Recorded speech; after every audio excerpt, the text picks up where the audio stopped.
আল্লাহ বলেন আমানুত্তাকুল্লাহ, আমার ভয় তোদের সিনায় জন্মা। তাহলে জ্যোৎস্নার রাইতে ইরি ক্ষেতের মাল্লিতে যায়া মাল্লির নিচ দিয়া ছিদ্র কইরা অন্যের পানি নিজের খেতে আইনা দিতে পারবি না। কেন? বলে জ্যোৎস্নার রাইত হইলে কি হবে?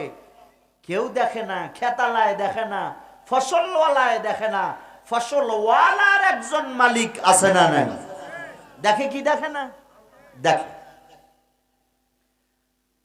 ভাইরা আমার,